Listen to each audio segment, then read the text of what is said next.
I like to address those of you out there who believe that the world is overpopulated or we can't feed the people. There's just too many people out there who push for population controls and etc. If you go through a city, you can get that impression. But if you travel for any length of time or any distance over the rural areas or the farmland areas, you'll find vast amounts of land that not a single person lives on, or a very low population number. The fact of the matter is the whole population of the world could fit in the state of Texas.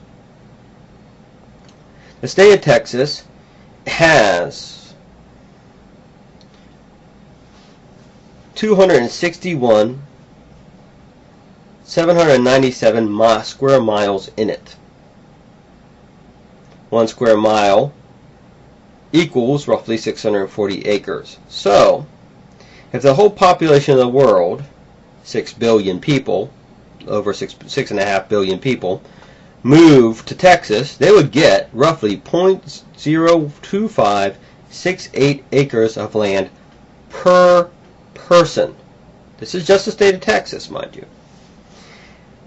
Now you can say, well, is that a lot? That's not a lot of land. Let's think about how much land that actually is. Let's actually look at it.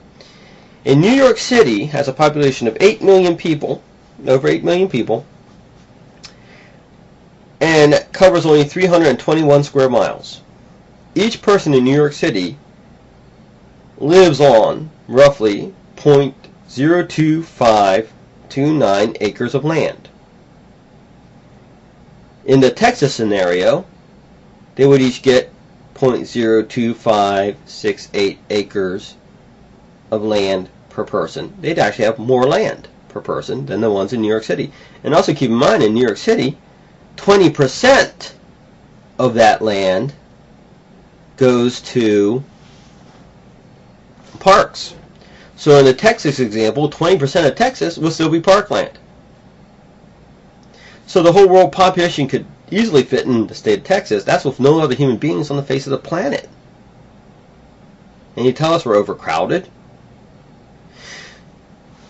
Now I know the next argument. The next argument is, what about resources, etc., etc., etc.? We can't handle it resource-wise. Is there enough food for all these people? All right, let's break the numbers down. Yes, we can feed them all. The average person eats roughly 2,250 calories per day. I'm just using calories instead of specific foods. The planet is 4.7% of the planet is 13.31% of the planet is arable land. That means land that can be farmed with current technology. We're not talking about future technology in which you might be able to farm elsewhere. Now, the question is, how much food is produced per acre?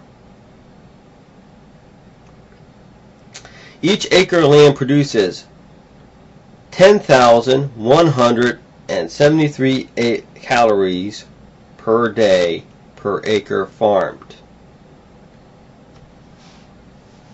10,173 calories per day per acre farmed. What does that mean? That means that if you took all the arable land, all the farmland, and that's with current technology, by the way, keep in mind that includes the vast majority of farms which are using substandard technology, like a mule and hand-picking crops, and not using the best technology. Very few farms actually use the most upgraded technology, mostly in the industrialized world. In the other parts of the world, they use lower standards of technology. They could easily produce a lot more food per acre on those lands. But let's assume that is an even number, generalization. If all the arable lands of the world is farmed, you would be able to support a population of 22 billion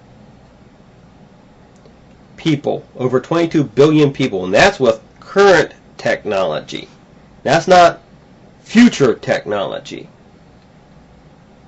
So the problem isn't that we're overpopulated. The problem isn't that there isn't enough resources. The problem isn't there isn't enough food. The problem is infrastructure, government, corruption, and other things like that. It has nothing to do with that. So why do they insist on pushing for people not to have children, or they don't have children themselves? It's not really because the world's in danger. That's an excuse. It's because there's an ulterior motive. They generally don't like the human population. They like the open woods more than the human population. And they would like to see less of us around. It's a general dislike for humans, not an actual goal to preserve human life. It's a goal to destroy human life. They want less people because they don't like people, not because the planet couldn't handle it. Anyways, there you go. My argument against the zero population people. Have yourself a good day and God bless.